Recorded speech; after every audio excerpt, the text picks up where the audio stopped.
At our Thanksgiving party, the room was warm with candlelight and fake laughter until my grandma stood up and shouted, "Why is an elderly couple living in the $1 million vacation home I bought for you?" Forks froze midair.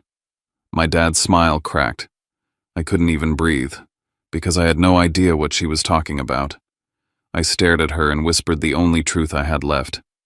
"What are you talking about? I'm homeless right now. The kind of homeless you don't post about. Sleeping on couches, counting quarters, pretending you're fine." Across the table, my sister went paper white like she'd just been caught in a lie she couldn't outrun. And then the front door opened. A man in a suit walked in carrying a thick briefcase. Our family dinner wasn't a dinner anymore. It was a courtroom, and I was the exhibit. My name is Zayden Cross, and I'm about to tell you how I lost everything while my own family lived like nothing was wrong. But before I do, I just want to know you're here with me. Drop a simple hi in the comments or tell me where you're watching from. Sometimes knowing one real person is listening is the only thing that keeps you steady.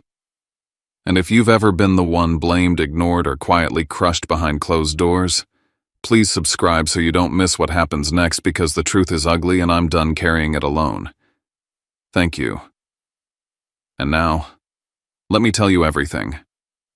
The Cross House in Indian Hill always looked like it belonged on a holiday card, the kind people mail out to prove their lives are stable and shiny. That night it was dressed to the teeth. Candlelight, polished silver, a long table that could have seated a small jury. My mother had the soundtrack of soft jazz floating through the rooms like a perfume. My father had his community smile on, wide, calm, harmless.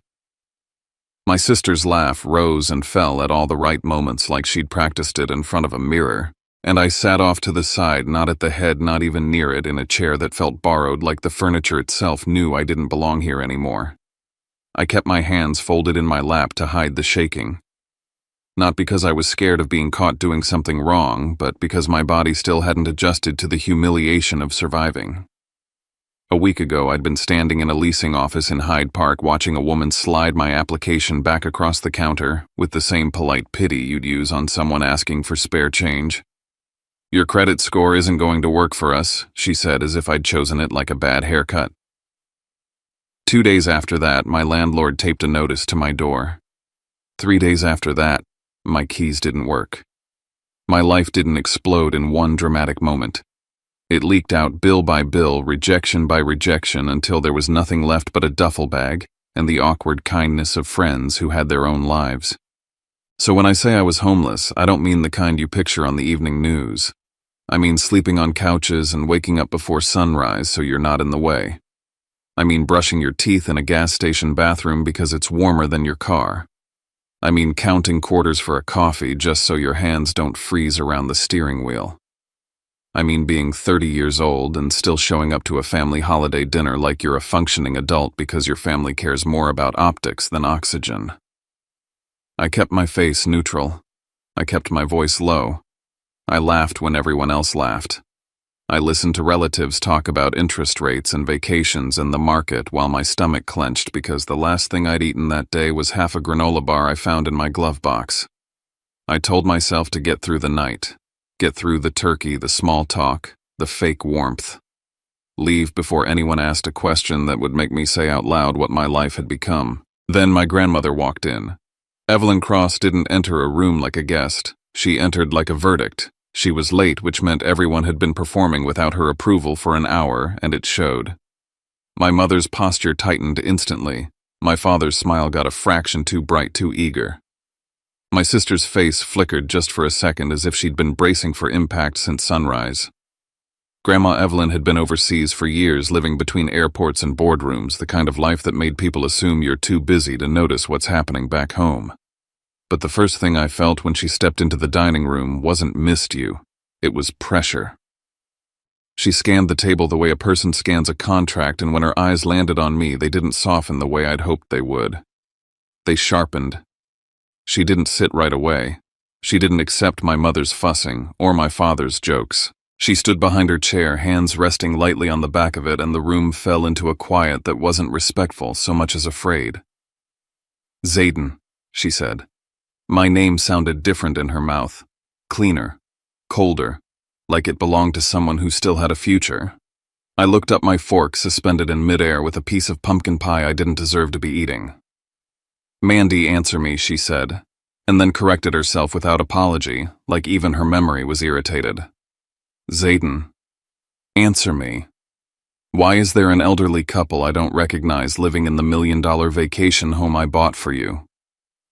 The table froze so hard I heard it, not metaphorically. I mean the actual sound of fork clinking against a plate, a glass tapping a ring of crystal as someone's hand trembled. My father dropped his knife. It hit porcelain with a sharp hollow crack that seemed to echo through my chest. I stared at my grandmother as if she'd spoken in another language. A vacation home. $1 million, bought for me. I didn't own a vacation home.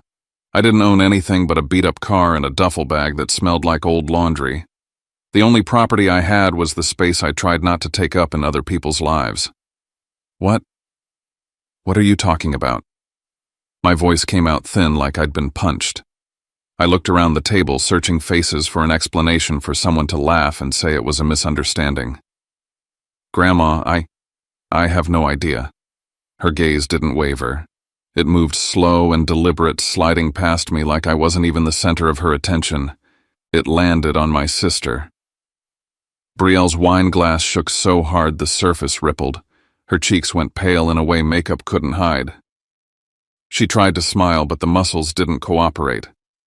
And something in me, some instinct born from 3 years of being told I was too sensitive, too dramatic, too unstable, stood up inside my ribs and whispered, "She knows." I turned back to my grandmother, my mouth dry. The room felt too warm, too bright, like the chandelier was interrogating me. "I'm homeless right now," I said, because it was the only truth I had left.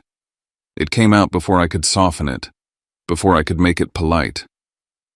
"I don't have a vacation home. I don't even have an apartment." Silence hit like a door slamming. Somewhere down the table, a cousin inhaled sharply. My mother's eyes widened, then narrowed like she was calculating how to recover the mood. My father's jaw tightened so hard the muscles jumped. "You're..." What my grandmother said, and for the first time something flashed across her face that looked like surprise. Not pity. Surprise. "I got kicked out last month," I said, and my throat burned as I forced the words through. "I've been crashing on couches. Sometimes I sleep in my car. I'm trying to fix it. I'm working. But I swallowed. I'm not okay." My mother moved first, because she always did. She reached for the narrative like it was a steering wheel. "Evelyn, honey, you just got back," she said too brightly, beads of sweat catching the light at her hairline. "Jet lag can mess with your sense of time. You probably went to the wrong address. There are so many lakeside houses in Georgia." Enough, my grandmother snapped, and the word cracked like a whip. My mother flinched. My father's smile collapsed completely. My sister made a small sound. Not quite a gasp, not quite a sob. "Logan." Her husband didn't look at me.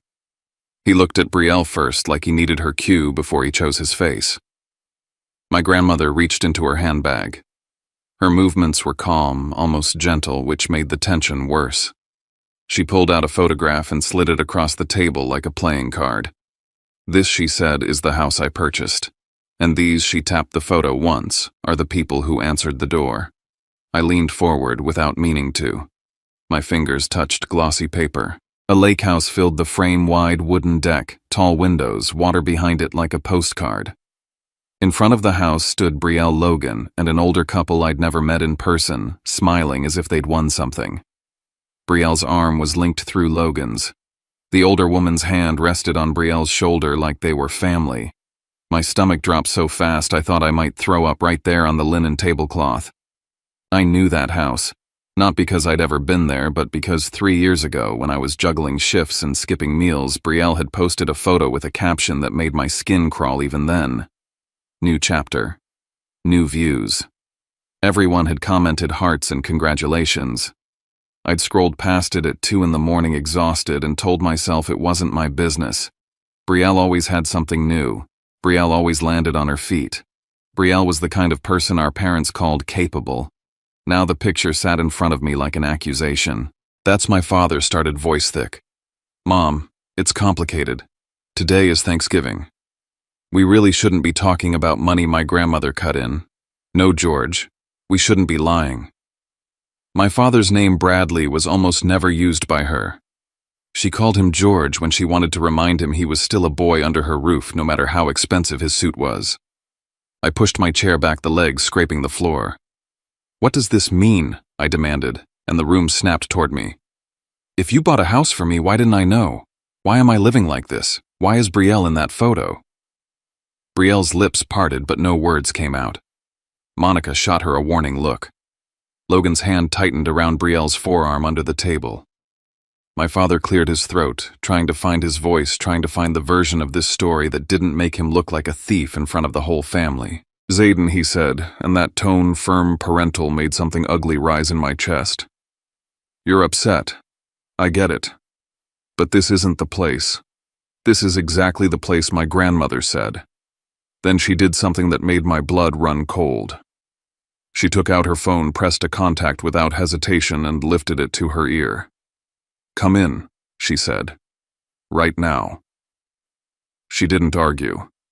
She didn't lecture. She didn't negotiate. She just called someone like she'd already decided this dinner was going to end in consequences. A beat later, the doorbell rang. Every head turned toward the front of the house. The sound was too ordinary for the way it made the room feel like it was tilting. My mother stood up too fast, chair legs squealing. Evelyn, please, she hissed.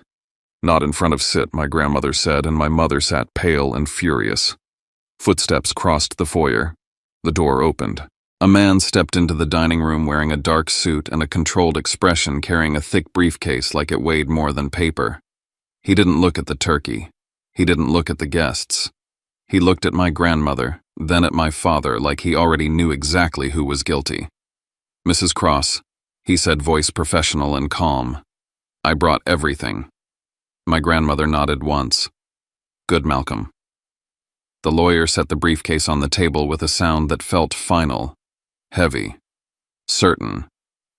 And in that moment, staring at that briefcase, I had one clear thought that cut through all my shock and shame.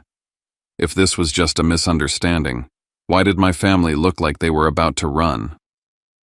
Attorney Malcolm Pierce didn't ask permission to take up space. He opened his briefcase right there between the gravy boat and the half-finished glasses of wine, and the contrast was almost insulting. Everyone had come dressed for a holiday performance, and he showed up dressed for war. Before anyone says anything else, he began, voice, even I'm here as legal counsel for Mrs. Evelyn Cross. This is not a casual family discussion. This is a formal clarification of facts and accountability. My father's face tightened. Accountability. He let out a forced laugh that didn't reach his eyes. Malcolm, come on. It's Thanksgiving. This is humiliating. You can't just march in here, and you invited people here. Malcolm replied, glancing around the table at the relatives and family friends who were now sitting perfectly still, eyes wide forks, abandoned. You created the audience. Mrs. Cross is simply refusing to let you hide behind it. My mother's nails dug into her napkin. Evelyn, she said, the sweetness gone, this is a family matter. We can handle it privately. You've had 3 years to handle it privately, my grandmother said. And there was no volume in her voice now, just wait. You handled it by isolating him and living off his name. I flinched at the word isolating because it landed too cleanly. It described my life better than any dramatic speech could. For years, I'd felt like I was screaming underwater, watching other people move through life like the glass wasn't there. My father pushed his chair back slightly as if he could physically distance himself from the accusation. Mom, I don't know what you think you saw in Georgia, but you will not leave this room. Malcolm said, not raising his voice, just stating it like a rule. No one is stepping away to make calls. No one is disappearing into the study. If you do, it will be documented as an attempt to interfere. My father stared at him, stunned. My mother's mouth tightened as if she hated that someone else was finally speaking in the tone she normally reserved for me. I looked down at my hands. They were shaking again. Part of me wanted to bolt, to run out into the night, get in my car, and vanish the way I'd had to vanish from everything else. But another part of me, the part that had been forced to survive on scraps of dignity, held still. If I ran, they'd use it. They'd turn it into proof that I was unstable, dramatic, ungrateful. The story would become theirs again. My grandmother's eyes met mine for a brief second, and something steadied in my chest. She wasn't here to rescue me with comfort. She was here to drag the truth into the light.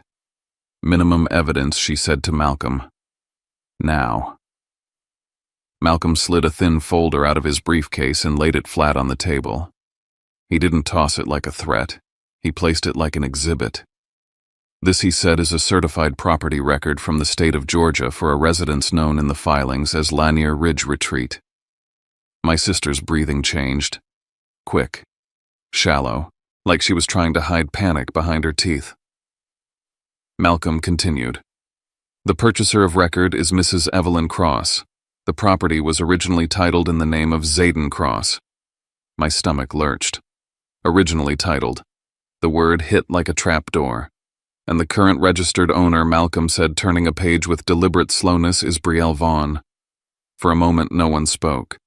It wasn't the polite pause of dinner conversation. It was the silence of a room realizing the floor has disappeared. Betrayal didn't even try to talk her way out. Her body betrayed her before her mouth could. Her hands went stiff on the table. Her eyes fixed on the paper as if staring hard enough could erase her name. I felt heat crawl up my neck. A million thoughts piled into one. Rage, humiliation, the sick ache of being proven right about something I'd been too tired to articulate for years. I laughed once, small, sharp, involuntary. So it's real, I said, voice low, like I was afraid saying it louder would make it true. There was a house. In my name. And she owns it now.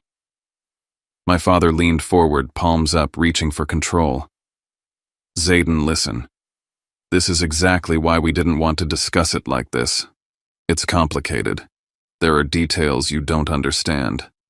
I understand one thing perfectly, I snapped, and my voice shook despite my effort to keep it steady. I've been sleeping on couches. I've been living out of my car. I've been counting change for gas. And all this time there was a house bought for me, and somehow my sister owns it. I turned to Betrayal. When did I sign it over? Because I don't remember that moment. I don't remember agreeing to give you anything. Betrayal's mouth opened, closed, opened again. Her eyes flicked to my mother, then to my father, like she was searching for the line they'd rehearsed. My mother finally moved, stepping into the gap like she always did. Zayden, she said softly, and that softness had teeth. You're getting worked up.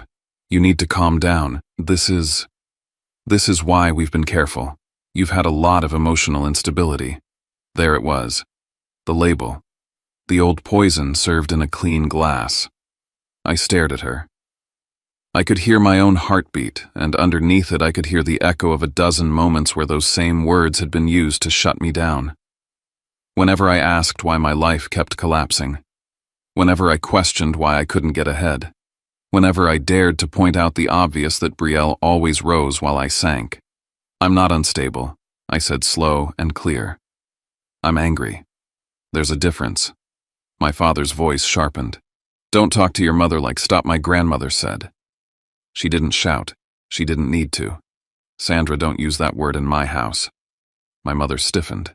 Evelyn, you don't understand what it's been like. What I understand, Evelyn said, is that I wrote to my grandson every single month. The sentence fell into the room like a stone dropped in deep water. I asked him if he liked the place, if he felt safe, if he needed anything. I never received one reply, not one thank you, not one message. Do you know what you told me, George? She looked at my father like he was something she'd scraped off her shoe. You told me he was too unstable to write back. My breath caught. I turned toward her, disbelief and grief twisting together. You wrote to me, I asked, and my voice cracked on the last word. Yes, she said, and for a split second something like pain flashed across her face. Every month. I shook my head slowly, feeling the room tilt again. I never got them, I said. Not a single one. I didn't even know you were trying. The implication hung there, undeniable and ugly. If she mailed them and I never received them, then someone had intercepted them. Someone had decided that the easiest way to keep me powerless was to keep me alone. Malcolm's gaze cut toward my parents. For the record, he said all letters were addressed to this home in Indian Hill. My father's throat bobbed. We were holding them, he said, like it was a normal thing to admit. For him. Until he stabilized. Mom, you were traveling. We didn't want to burden you with the truth, my grandmother said. You didn't want me to know my grandson was being destroyed in my absence. My mother tried a different angle, quick and desperate. Evelyn, you don't know how hard we tried. He pushes people away. He disappears.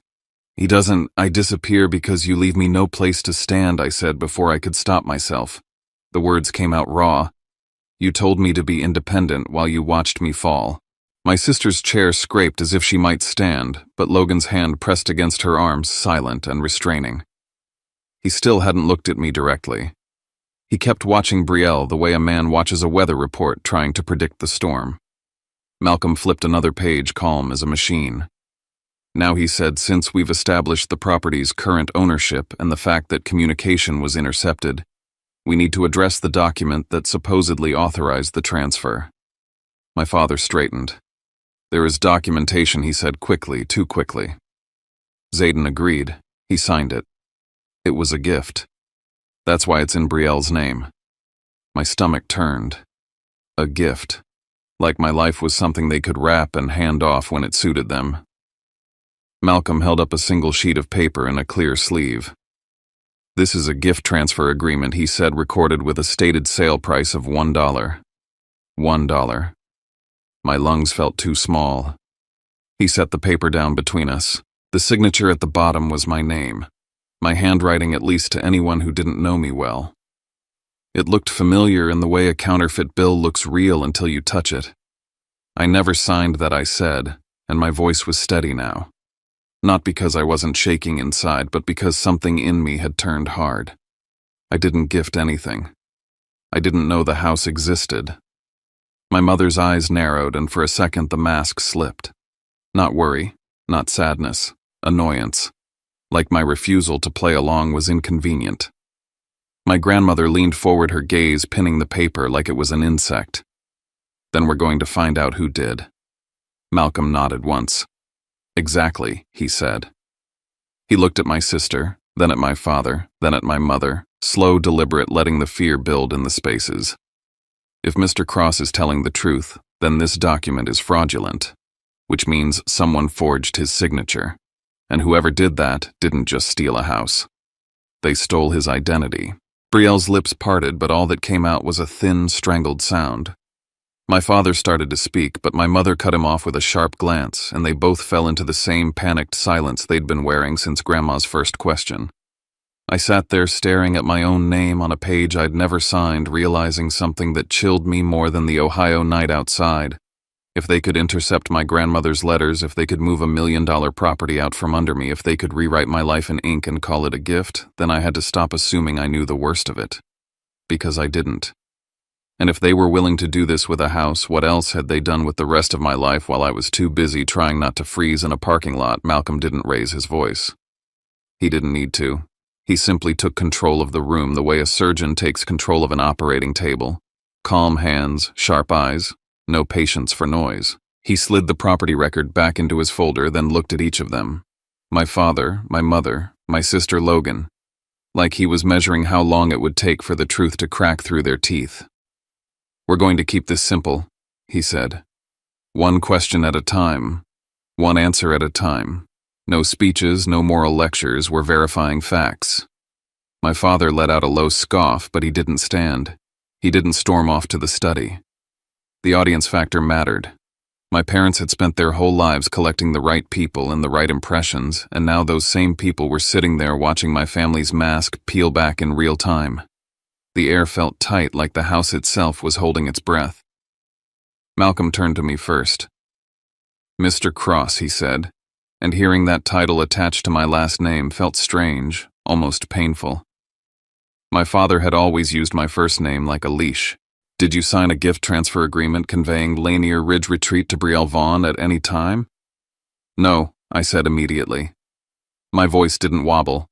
The longer this went on, the steadier I became, not because I was calm, but because my body recognized something it hadn't had in years' structure. I never signed anything. I didn't even know the house existed. Malcolm nodded once and wrote it down. Then he faced my sister.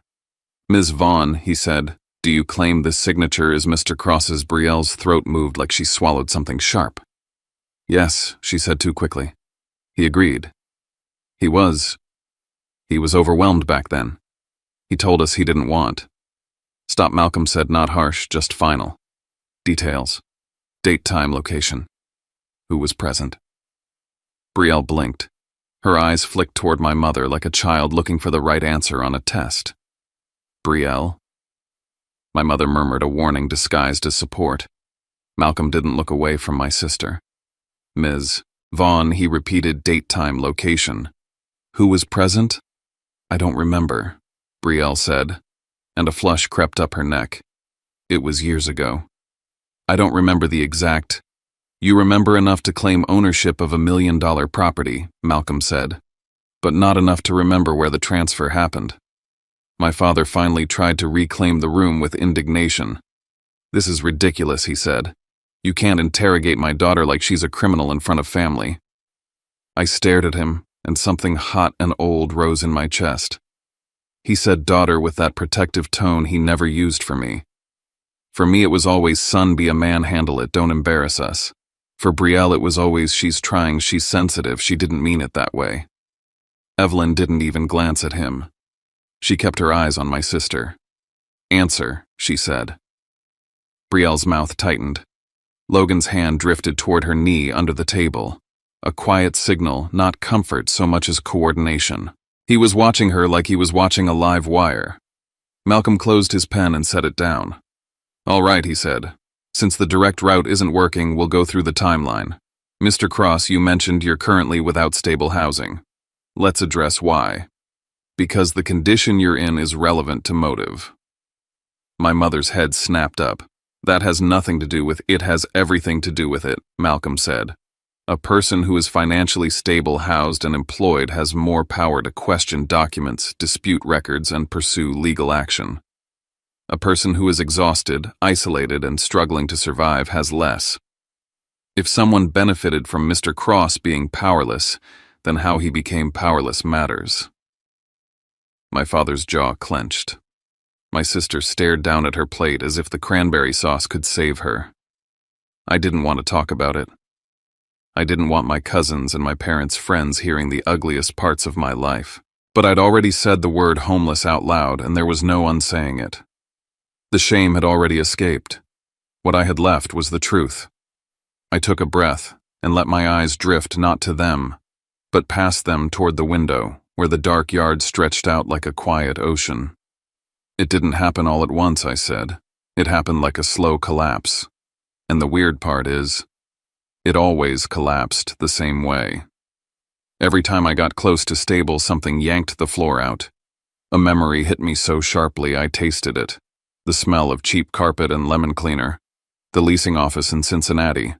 The woman behind the counter pretending not to judge me while she judged me anyway.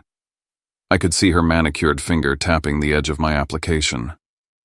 "I tried to rent a one-bedroom in Hyde Park," I said, and my voice stayed level, but my hands tightened under the table. I had pay stubs.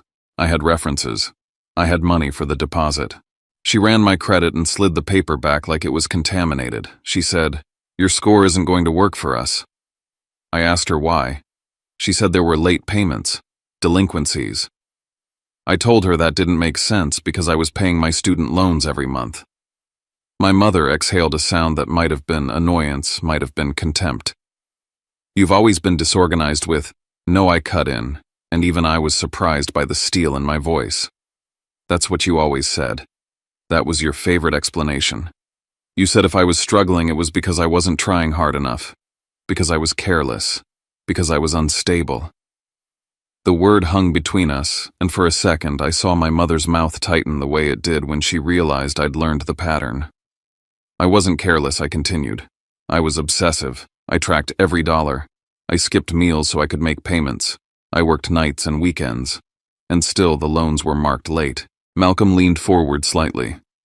"Do you have records of those payments?" he asked.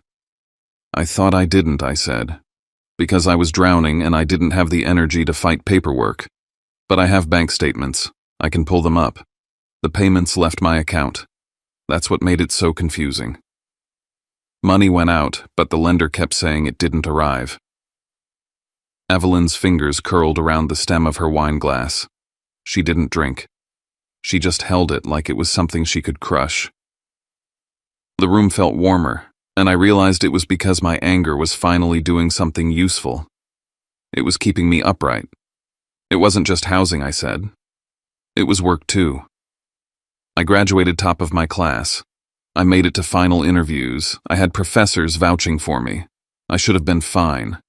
But every time I got close, the offer disappeared. Another memory rose bright and cruel. Chicago. The cold wind cutting through my coat. The lobby of a glass building. A recruiter's smile. A handshake. A confident, "We'll be in touch soon." Then the email the next day that didn't match anything that happened in that interview. "I flew to Chicago for a final round," I said. They were excited. They talked salary. They talked start date. They joked like I was already part of the team. Then the next morning I got a call saying they were going in another direction. No explanation. Nothing. Just a door slamming. My father shifted in his chair and I felt it, the old urge to apologize for making him uncomfortable. I didn't. I kept going. "One HR guy," I said, "let something slip." He didn't mean to. He said, "We received an email that raised concerns." I asked him what concerns. He wouldn't show me, but he said it was about my mental health, that I was unstable, that I was a risk. My mother's eyes flickered. My father's face went still in a way that wasn't innocence. It was calculation. Malcolm didn't look surprised. He simply asked, "Do you still have any correspondence from that process?" A forwarded snippet, a subject line, anything I almost said. No. That was my default now, to assume I had nothing, to assume I didn't deserve proof. But then I remembered something I'd buried because it hurt too much to stare at. "I have an old inbox," I said slowly. "I used to forward everything to myself when I was job hunting just so I wouldn't lose track. There was a weird forwarded message once. It didn't include the whole email, just a line. I ignored it because I was exhausted and ashamed." My throat tightened.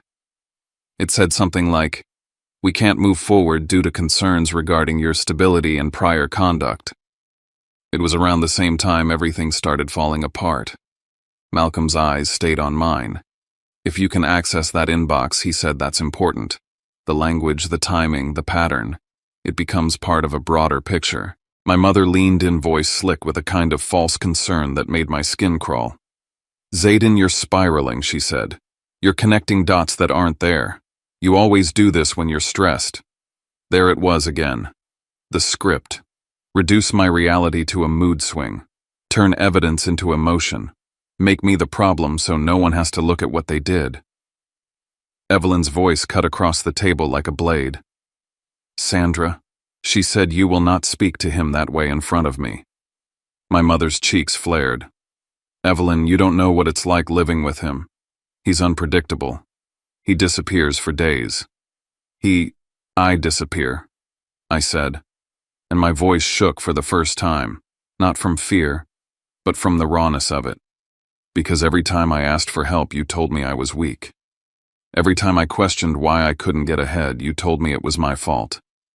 And every time I got close to stability, something tore it away." I saw Maya's living room in my mind, the way her couch sagged in the middle, the way I'd slept with my shoes lined up neatly by the door so I could leave before her kids woke up.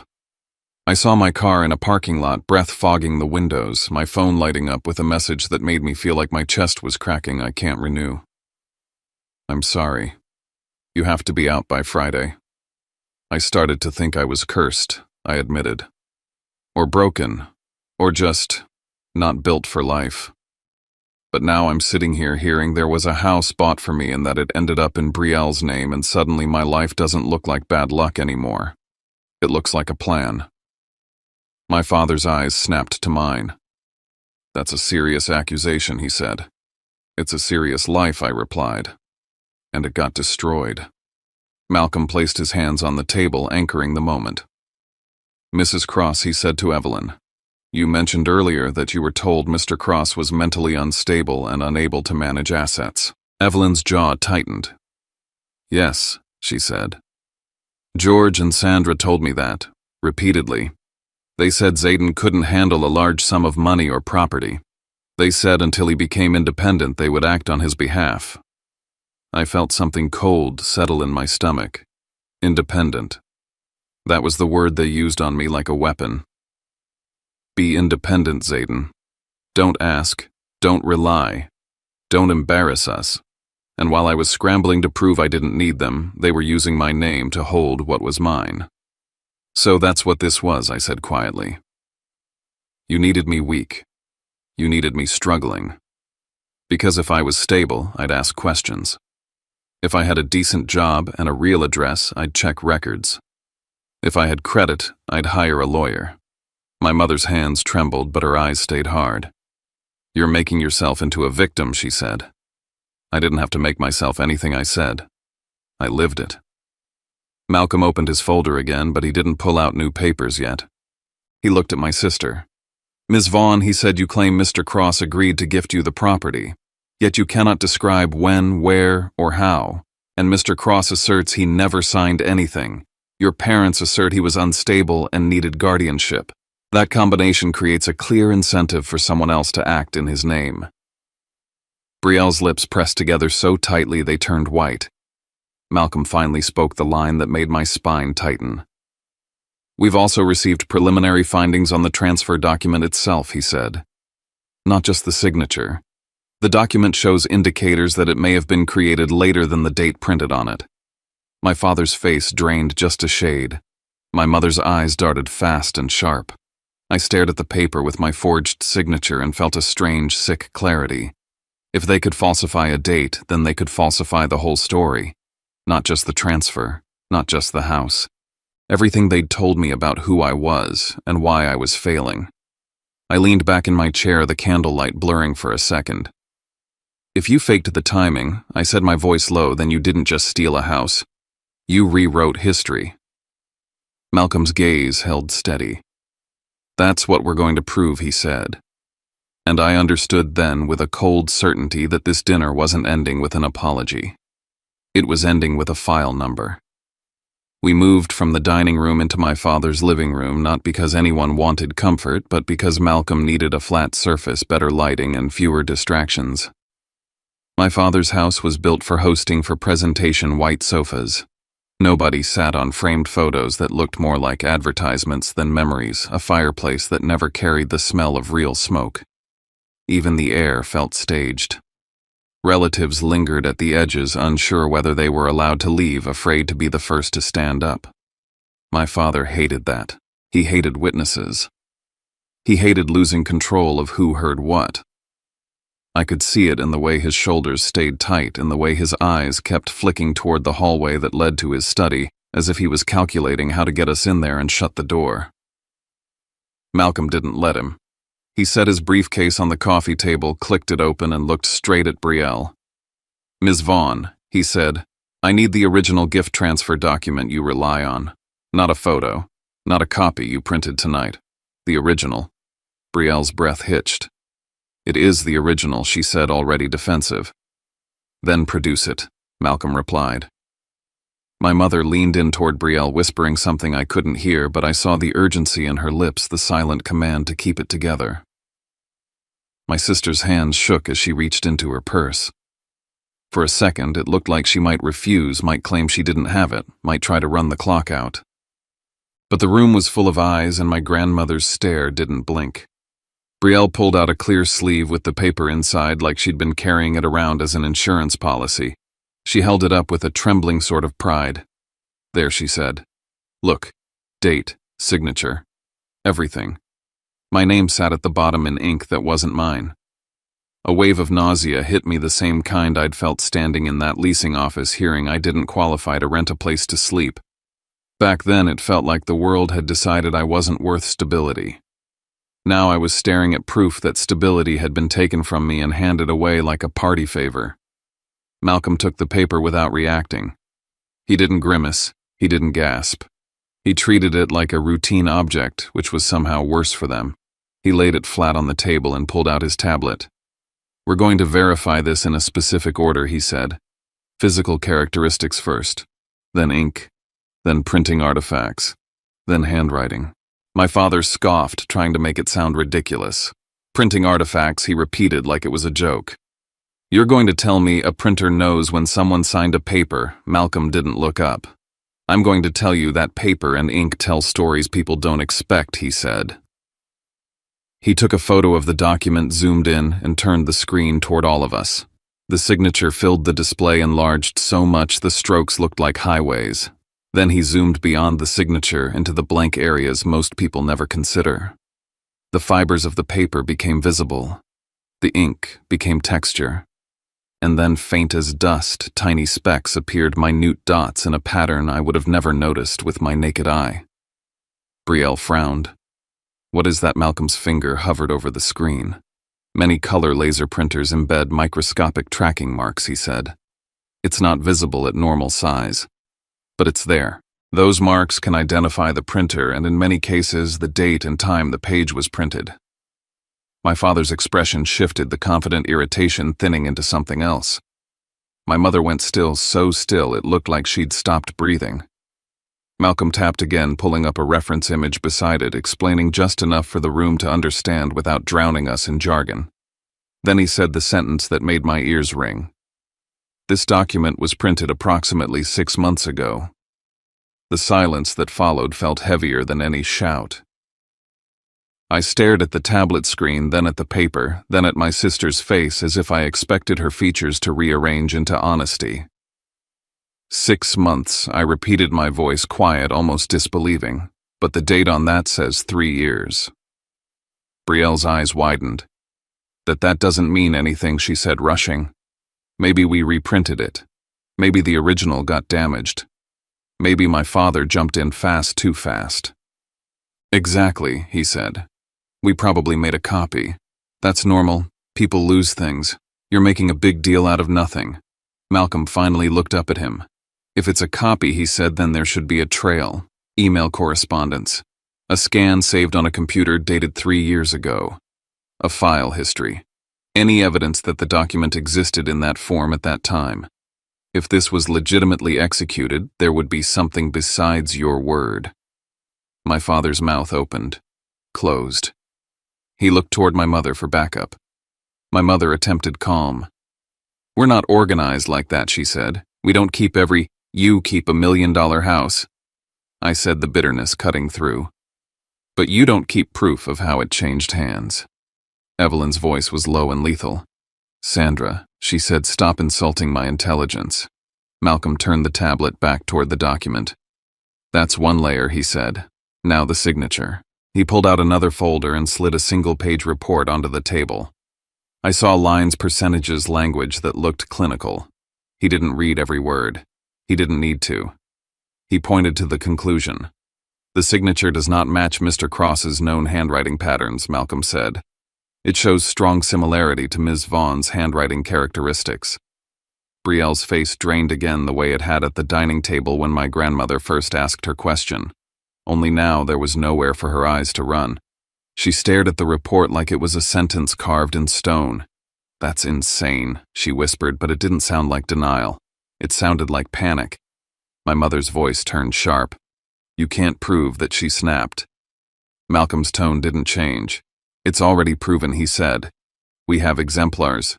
We have analysis. And we now have a printing timeline that contradicts the stated date." I felt a strange kind of grief wash through me, not for them, but for myself. For every time I'd questioned my own memory. For every time I'd been told I was the problem. I'd been living inside a story they wrote about me, and the ink was literally their ink. I looked at the paper again, at the forged version of my name, and it hit me like a bruise. My identity had been used as a tool against me. It wasn't just theft. It was erasure.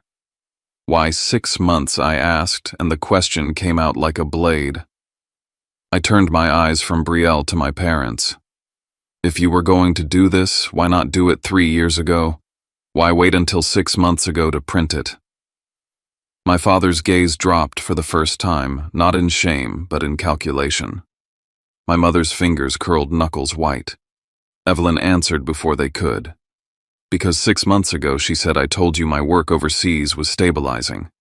I said I might return home sooner. I said I wanted to check on my investments. My stomach tightened as the pieces clicked together with a sick precision. They hadn't been careful for 3 years because they'd believed she wasn't coming back. They'd been living on borrowed time. And the moment they heard footsteps approaching, they scrambled to build a paper wall. So you panicked, I said softly. You realized if Grandma came home and looked at the records, everything would collapse. So you made a document that didn't exist. You backdated it. You gave yourselves something to point at when she asked questions. Brielle's eyes filled, but not with remorse, with fear. My father tried to stand. This is turning into a witch hunt, he said, voice rising. You're all ganging up, sit down, Evelyn said, and my father sat. The room watched it happen, watched a grown man obey his mother, because he had no better move. Malcolm didn't stop. He looked toward Logan for the first time with direct focus. Mr. Vaughn, he said, you and your family have been using the lake house as if it belonged to Ms. Vaughn. How did you come to that understanding? Logan's posture stiffened. He glanced at Brielle before he answered, just a flick of his eyes, but it was enough. It was the kind of reflex you develop when your story depends on someone else's cues. I didn't handle the paperwork, Logan said. Brielle did. We were told it was hers. By whom, Malcolm asked. Logan's mouth tightened. By Brielle, he admitted, then quickly added, and her parents. They said Zayden didn't want it. That he was going through things. My mother's lips parted in outrage. My father's eyes flashed, warning him to stop talking. But Logan had already said enough to confirm what I'd felt from the start. He'd been watching Brielle like a script supervisor, because he knew the truth mattered, and he knew their version was fragile. Malcolm closed the folder with a quiet snap. All right, he said. At this stage, the transfer document is not credible. The printing timeline conflicts with the stated date. The signature analysis indicates it was not executed by Mr. Cross. And the surrounding circumstances strongly suggest it was prepared in anticipation of Mrs. Cross's return. Brielle's shoulders sagged. My father stared at the rug like he could disappear into it. My mother's breathing turned shallow, fast. I sat back, feeling the weight of it, feeling the strange reversal of power. For years, my life had been defined by unanswered questions and invisible barriers. Tonight, the barriers were showing seams. Malcolm's eyes met mine, steady and sober. This is the paper layer, he said. The next layer is financial. And based on what we've already seen, the paper was only meant to cover what actually sustained this for 3 years. I swallowed, my mouth dry. If they were willing to forge my signature and invent a timeline, then whatever they'd done with my money, whatever they'd done to keep me trapped, was going to be uglier than I'd let myself imagine. And as the room sat in that heavy silence, I realized something else, something that made my skin prickle. They weren't afraid of being disliked. They weren't even afraid of being exposed to the relatives watching from the corners. They were afraid of receipts. Malcolm's voice was a calm current, steady, even as it sliced beneath the surface of everything my family had built their reputations on. We've discussed the forged property documents, he said, placing a thick folder onto the kitchen island, its weight a blunt instrument. But none of that explains why Mr. Cross, the intended owner, didn't just challenge the transfer. It's not hard to contest if you have resources, stability, and a place to stand. So let's talk about how you made sure he had none of those. The relatives who hadn't quietly slipped out stood in the doorway, arms folded, glancing at their watches, as if searching for a reason to excuse themselves from witnessing a train wreck. My father's jaw worked side to side. My mother pressed her lips together and started twisting her ring. My sister looked at the marble shoulders folded in eyes darting. Malcolm opened the file and laid out a series of bank statements, each one highlighting the same outgoing payment from my account. A payment I remembered making every single month, thinking it was going to chip away at my student loans. Let's start with these, Malcolm said. Every month, Mr. Cross deposited a payment listed as a loan repayment. He did this without fail. Yet the lender's records don't reflect a single payment received in the last 3 years. The room was silent except for the hum of the fridge. Malcolm pulled out another set of documents, this time color-coded transfers between accounts. Instead, he continued these funds were rerouted to a secondary account under the name Monica Cross, sometimes directly, sometimes through an intermediary account that links to the household utilities. I stared at the papers, numbness rolling up my chest. Every night I'd come home from my second job too tired to stand in the shower, logging into my bank app to check that payment. Every time I ate rice and eggs for a week to make sure I didn't miss it. Every time I believed I was working my way out of the hole. All I'd been doing was feeding the hand that kept me there. Malcolm's voice didn't waver. There is no family fund here. These are direct diversions. The dates, the reference codes, the IP addresses, each one lines up with a login from this very house. My mother found her voice pitching it high and wounded. I set those up to help him to make sure he didn't forget. It was a safety net. He's always been so overwhelmed, and it wasn't a safety net, Malcolm said. It was a snare. Mr. Cross paid thinking he was freeing himself, but you ensured the loans would be marked delinquent. His credit dropped, his rental applications were denied. His job prospects shrank. You cut every avenue of escape. I felt the shame, burning memories tumbling out of order me at a bank counter, hands sweating as a clerk told me my card had been declined. Me in Hyde Park, the leasing manager, shaking her head with that look of practiced sympathy. Me on my phone in a parking lot, seeing another rejection email that didn't match the conversation I'd had with a recruiter just the week before. Let's make it clear, Malcolm pressed, the decline in his credit score was engineered. The moment payments stopped registering with the lender, your son was red flagged. When his lease ended, he couldn't find a new place. The timing aligns exactly with the account diversions. My mother opened her mouth, then closed it. My father made a gesture of exasperation, like he was being accused of bad taste, not a crime. Malcolm moved on, his gaze steely. That alone would be sufficient to argue civil fraud. But there's more. We have emails anonymous sent to HR departments at firms where Mr. Cross interviewed.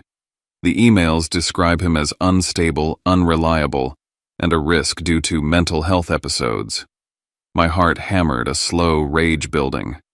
The old pain of thinking every job was slipping away because of something inherently wrong with me now gave way to a new, colder fury. You sent those, I said, unable to keep the edge from my voice. Malcolm nodded. Our digital forensics found the source. They were sent from the home network here in Indian Hill multiple times from a device registered to Bradley Cross. My father bristled, all pretense of dignity gone. Anyone could have accessed our Wi-Fi, he snapped. Neighbors' guests. You can't pin that on me. Malcolm didn't flinch. The emails used language and phrases that match your own documented business correspondence. We have timestamps that show you were present at home during every transmission. There are also unique device identifiers. No guest used your laptop. We'll hand this to the prosecutor. I watched the realization settle in, the first inkling of panic cracking my father's careful facade. My sister seemed to shrink further into her seat, her nails digging into her palm. Malcolm continued undeterred. Now about the house itself. Ms. Vaughn, you claimed the lake house was simply a vacation home that you let your in-laws stay for free. Betrayal lifted her chin, defiant. They're family. It's better than leaving it empty. Malcolm laid out another document, a neat table of monthly bank transfers. But there are recurring payments, $5,000 each month from Harold and Judith Vaughn's joint account into yours, labeled as rent. That's not generosity, that's profit. You stole the house and turned it into a cash machine. Evelyn's voice cut in, cold and precise. You didn't just steal from your brother. You monetized his misery. You built your comfort on his desperation. Betrayal's jaw trembled, her bravado suddenly brittle. I felt the weight of it, all the endless nights working, the mornings spent standing outside interview rooms with a tie borrowed from a friend, the months rationing groceries to make rent crashing down. I wasn't unlucky. I was sabotaged. But Malcolm wasn't done. Finally, we found additional financial activity tied to your identity, Zayden. Lines of credit, new utility bills, even a registration fee for a service you never used. all opened at the lake house address, all damaging your credit score. Every single one was set up or maintained by either your parents or Betrayal. It all fit a cruel architecture, ruin my credit, block my housing, smear me at work, then use my identity to cement their claim. The goal was never just to take the house. The goal was to make sure I could never claw my way back. I felt sick, angry, and strangely clear. You never had to take everything I said. You just had to make sure I could never stand up again. My mother gave a thin, desperate laugh. We did what we had to. For the family. For Betrayal. You were always difficult, Zayden. We just managed things for you. My father added, we were protecting you from yourself. Malcolm set his pen down, his tone final. You protected yourselves. Everything you did was about consolidating power and wealth, not about Zayden's well-being. The room was electric, the pressure of years of lies and gaslighting exposed. I saw my parents' eyes darting, calculating, and realized they were about to pivot to deploy the only defense they had left, paint me as dangerous, unbalanced, someone who couldn't be trusted. I caught Malcolm's eye as he leaned closer to Evelyn, voice barely above a whisper, but I heard every word. They'll try to flip this. They might call the police or manufacture a crisis. We need to get ahead of it. He was right. I could feel it, the same dread I used to feel as a kid when the adults closed the doors, lowered their voices, and decided what my story would be. But this time I was ready for the door to stay open. The temperature in the house seemed to drop as my father stood abruptly. He raised his voice loud enough for the remaining guests to hear. I think it's time for everyone to head home, he declared, that old imperious note returning to his words. This is a private family matter now. Relatives exchanged nervous glances, not sure whether to obey or stay torn between curiosity and discomfort. Some slipped out quietly, but a few remained too invested, too shocked, or simply unable to leave the scene. Bradley fixed his eyes on me, the same eyes that used to pin me to the wall as a kid. Zayden, come to my study. We need to talk, just us, man to man. I saw the move for what it was: divide and conquer, get me away from Malcolm and Evelyn, isolate me so he could regain control. Erase witnesses, rewrite the story behind a closed door. I shook my head. No, Dad. Anything you have to say, you can say here. His lips thinned into a line. He gestured at Malcolm's briefcase. Give me those papers. You have no right to keep my family's business hostage. Malcolm calmly placed a hand over the files. This is evidence. Any attempt to tamper with or remove documents will be treated as obstruction. For a moment I saw the old rage flare in my father's face, but there was something else there too, a flicker of fear. Suddenly Monica lunged for her purse, pulling out her phone. She began dialing with trembling hands, raising her voice. He's threatening us. She screamed, eyes wild, pointing at me. He's out of control. He's violent. He needs help. The script was being played out. Turn the narrative, make me the aggressor, play the victim to the authorities, invoke mental instability so my words could be dismissed. But Evelyn was ready. She stood every inch the matriarch and said clearly, Go ahead. We've been expecting this. Then looking directly at Malcolm, she nodded. Malcolm responded, voice ringing out. The entire conversation since my arrival has been recorded, audio and video, with timestamps. Every statement, every action, every attempt to disrupt or destroy evidence is preserved. If law enforcement needs to review, we welcome it. Monica's phone slipped in her grip. Bradley's face twisted with a kind of desperate fury. Betrayal began whispering frantically to Logan, fingers flying across her phone as she sent texts, probably to someone outside. Maybe a cousin or a friend. Maybe telling them to remove something to hide a document. Logan tried to pull her toward the hallway, muttering that they should just leave. But Betrayal jerked free, voice shrill. This is your fault. You said it would be fine if we just backdated it. You promised, my father snapped at her. You never keep your mouth shut, do you? Always with the drama. Malcolm's calm didn't waver. I suggest nobody leave. The authorities will want everyone present. Any attempt to interfere with evidence, any attempt to destroy or hide anything further, will be included in my official statement. The chaos hit its peak just as the doorbell rang again, this time with an authority that silenced everyone. A set of firm, measured knocks. Monica moved to the foyer, intent on intercepting to set the story her way. But Malcolm was faster, stepping forward, legal badge in hand. He opened the door to reveal two uniformed sheriff's deputies, their faces professionally unreadable. Monica launched into her act. "Officers, thank God you're here. My son, he's having an episode. He's unstable. He's threatening the family." Malcolm intervened. "Officers, my name is Malcolm Pierce. I represent Evelyn Cross and Zayden Cross in a pending civil and criminal matter.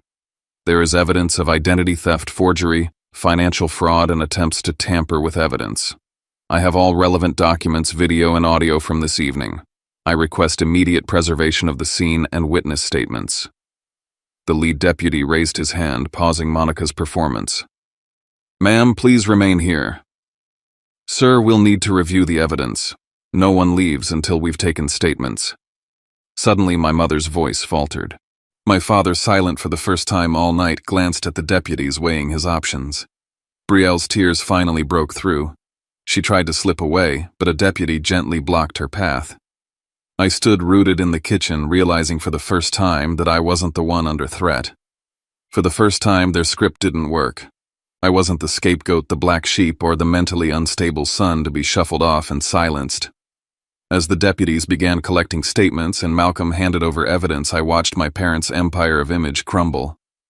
Relatives hovered now, witnesses unable to rewrite what they'd just seen and heard. I caught Malcolm's eye. He spoke quietly to the deputies, but I heard every word. "There's one last step pending the probate documents and restitution claims. There's ample evidence for criminal referral. This isn't just a family dispute. It's a pattern of exploitation and financial abuse." I looked at my family, still trying to salvage the story, still clinging to the roles they'd written for themselves. But it was over. The Thanksgiving night they tried to bury me, as the family failure became the night they locked the cuffs on their own wrists. And for the first time, the house in Indian Hill felt like a place where the truth was louder than any lie. The police presence in the living room shifted the dynamic instantly. Their calm, methodical authority silenced the last pockets of denial and made every lie heavy. One deputy asked everyone to remain seated and keep their phones away. The scene was clinical relatives on the edge of their seats, my parents glancing at each other for silent cues, Brielle fidgeting with her sleeve, Logan visibly uncomfortable as the officers recorded names and initial statements. I watched the officers' pens moving, taking notes on everything from who dialed 911 to whether anyone felt threatened or injured. For the first time in my life, I wasn't the one being quietly led away or shushed in the hallway. I was the one at the center, but not under siege. I could see the guests and even the house staff watching, registering the shift. The Cross family wasn't untouchable tonight. As Monica tried again to revive her old refrain, insisting with wide, frightened eyes that I was unpredictable, escalating, and potentially dangerous, I calmly spoke directly to the lead officer. "Officer, I have not threatened anyone here.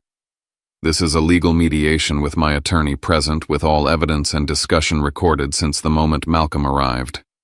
My family has used that accusation against me for years to avoid facing their actions. Tonight, everything has been documented for the record." My voice was measured and clear. It was the same tone I'd practiced in job interviews, trying to seem steady even when I was exhausted and desperate. But now, it was real. I wasn't desperate, I was in control. It was then I admitted publicly for all present to hear that I'd intentionally played the role of the broken, overwhelmed son at the start of dinner. I needed them to let their guard down. If I'd come in ready for war, none of this would have come out. I let them believe I was still trapped. But I knew what I was doing. My relatives, my parents' friends, and even the officers looked at me differently. It was the reversal I'd wanted for years. They could no longer label me unstable. My calm was the evidence, and my family's panic was the real warning sign. Brielle was the first to crack. As one officer started a separate line of questioning about her role with the lake house and the rental payments, she burst out, voice ragged. "You all keep blaming me, but Dad said if I just backdated the signature, nobody would ever check. And Harold and Judith pay rent because, well, someone has to cover the costs. Her words trailed off, realizing too late that every syllable was being recorded. Her hand clamped over her mouth as the deputy asked her to repeat her statement for clarity, reading her Miranda rights, as Malcolm requested that her admissions be entered as evidence. I felt a cold, distant satisfaction. I didn't need to raise my voice, accuse, or beg anyone to believe me. My sister and my parents were doing it all themselves, unraveling years of gaslighting with a few careless confessions. Malcolm stayed professional, but I caught the slight nod he gave me, a recognition that the plan had worked. "Officer, please review these property transfer records," he said, sliding forward the certified copies of the deed history, the forensic handwriting analysis, and the microdot printing report. "You'll also find records of rent payments into Ms. Vaughn's account from her in-laws, Harold and Judith, totaling $5,000 per month over 3 years. These are proceeds from an asset fraudulently acquired." One deputy began to process the physical evidence, while another started asking for detailed statements about who handled correspondence for my grandmother over the last 3 years, who accessed my financial records, and who sent anonymous emails to my former employers.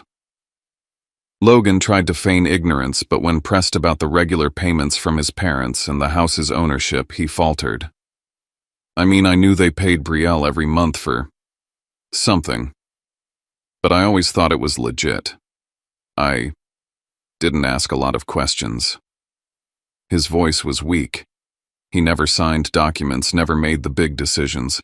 He just collected the benefits and kept quiet, which the officers noted as they recorded his answers.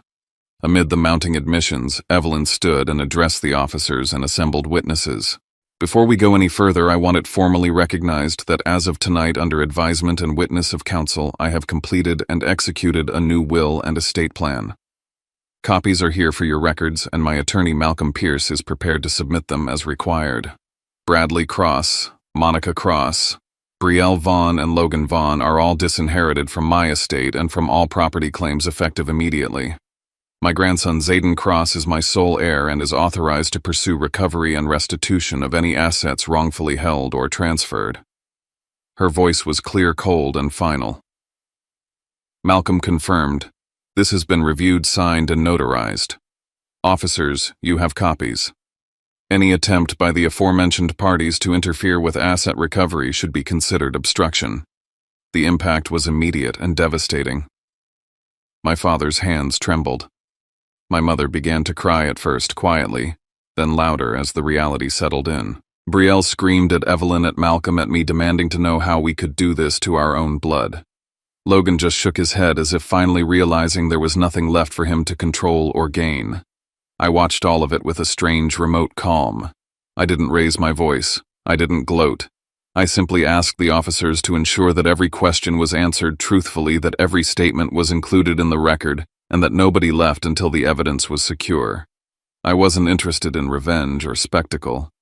I just wanted the truth acknowledged for the first time in years.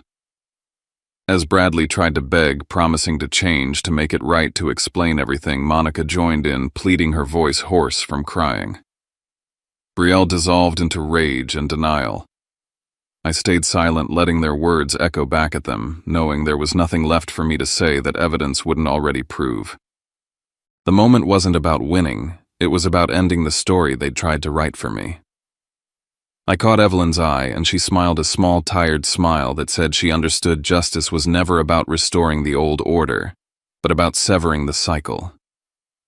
Malcolm spoke with the officers, laying out next steps: requests for subpoenas on digital devices, orders to secure the home's network, warrants for expanded bank records.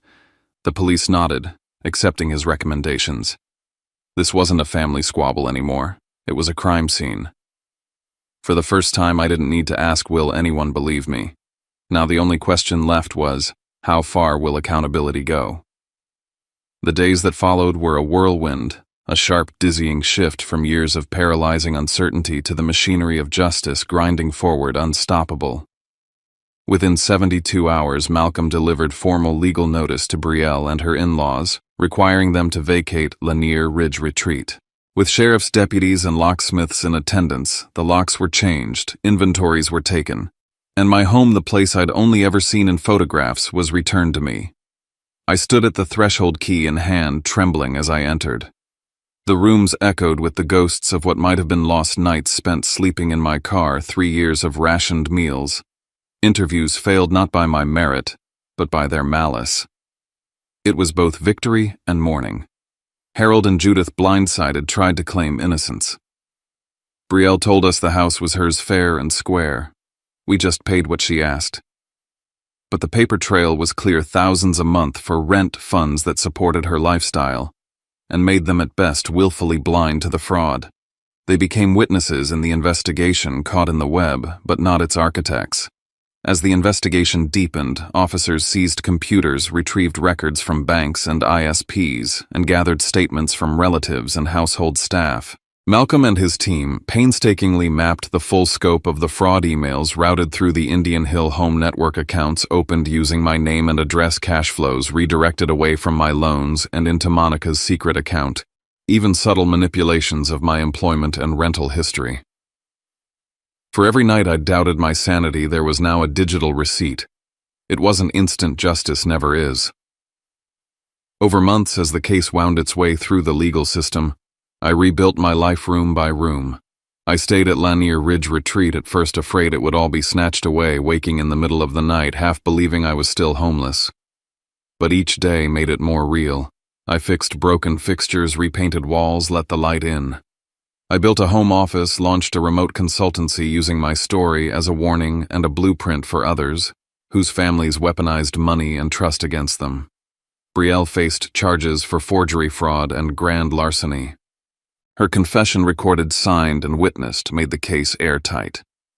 She tried to claim coercion, ignorance, anything to lessen the blow. But the facts were relentless. She was convicted, her marriage collapsed, her reputation in ruins.